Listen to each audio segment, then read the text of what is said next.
Bonsoir à tous et bienvenue dans ce journal. Lundi 22 février, voici les titres.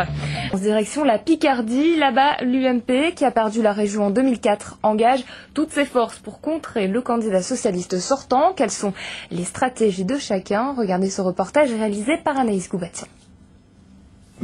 Claude Géverck, c'est un peu la force tranquille. Bonjour. En 2004, ce socialiste remporte la présidence de la région face à Gilles de Robien.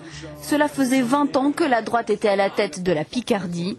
6 ans plus tard, le président sortant fait campagne en étant très sûr de lui.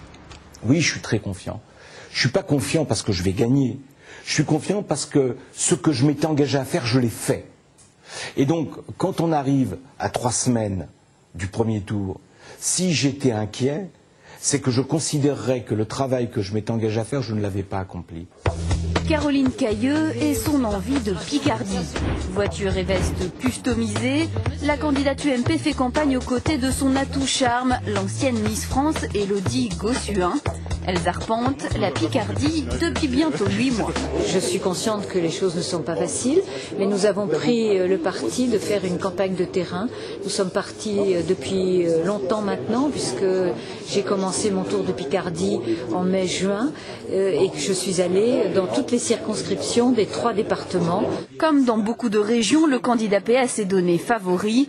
Comme dans beaucoup de régions, l'UMP accuse le PS d'avoir ruiné la région et le PS de reprocher à l'UMP son manque d'idées et d'implication.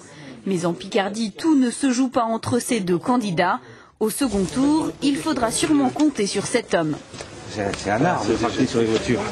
Michel Guignot, candidat du Front National. En 2004, il frôle les 20%. C'est l'un des meilleurs scores du parti d'extrême droite. Pour cette nouvelle élection, il semble également bien placé. Il se présente comme la vraie alternative. Pour moi, en tout cas, voter pour l'UMP ou voter pour le PS le 14 mars, c'est changer de cabine sur le Titanic. Voilà, les deux, pour moi, sont à mettre dans le même sac.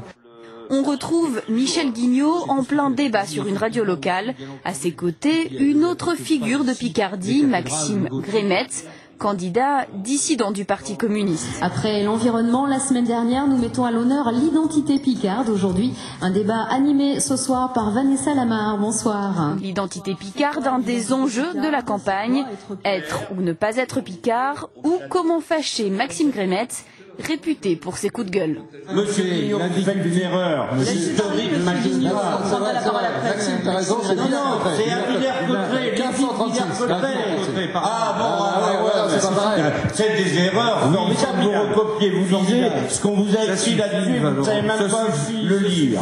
Ah, ça va pas, ça. Nous ne souhaitons pas que cette Picardie soit démantelée par la volonté de l'UMP et de M. Sarkozy qui veut capter une partie de la Picardie, notamment l'Oise, pour le Grand Paris et pour l'Île-de-France. Le démantèlement de la Picardie, un projet un temps évoqué au moment du rapport Balladur sur la modernisation des institutions.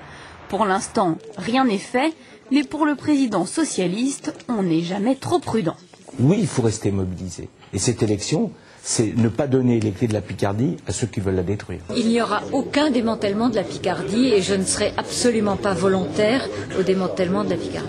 Alors, qui croire? Pour l'instant, les sondages donnent l'avantage à Claude Géverck, mais il reste 3 semaines au Picard pour prendre leur décision.